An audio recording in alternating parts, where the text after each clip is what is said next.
Anak tak kaget Pinkan Mambo nikah 20 kali tidak sah. Kelakuan Pinkan Mambo yang puluhan kali menikah secara tidak sah ternyata diketahui anaknya.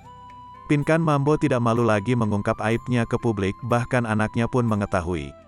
Anaknya Pinkan Mambo dinilai sudah tahu semua tabiat ibunya.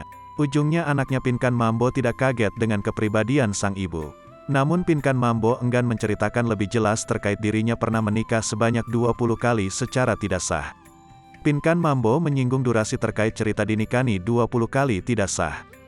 Diketahui Pinkan Mambo memberi pengakuan mengejutkan karena belak-belakan pernah menikah 20 kali secara tak sah. Namun pengakuan Pinkan Mambo tersebut tak membuat putri kedua Pinkan Mambo, Michelle Ashlow, kaget. Pasalnya sang anak kedua juga beberapa kali sempat menjadi saksi pernikahan ibunya yang tidak sah. Namun menurut Pinkan Mambo, meski baru tahu saat itu juga, sang anak sudah tahu semua.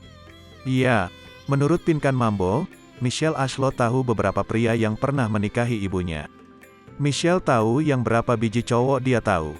Tapi yang lain aku baru jujur sekarang, kata Pinkan Mambo, dikutip dari tayangan di kanal YouTube Apokalips 11, Selasa, tanggal 1 November tahun 2022.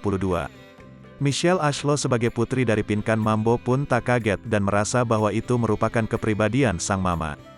Dibilang kaget aku enggak kaget, karena memang personalitinya, kata Michelle Ashlow. Namun Pinkan Mambo langsung meluruskan bahwa ceritanya yang dinikahi 20 kali secara tidak sah itu memang tidak terjadi begitu saja. Sayangnya, mantan rekan duet Maya Estianty itu enggan bercerita lebih jelas. Ceritanya itu enggak gitu, ceritanya panjang, habisin durasi. Kayak ini enggak cocok, ini enggak cocok, lanjutnya. Michelle Ashlow pun menyebutkan kriteria yang menurutnya cocok sebagai pria yang kedepannya menjadi suami Pinkan Mambo. Tak muluk-muluk, Michelle Ashlow hanya menginginkan pria baik untuk suami sang mama. Yang penting dari aku baik saja.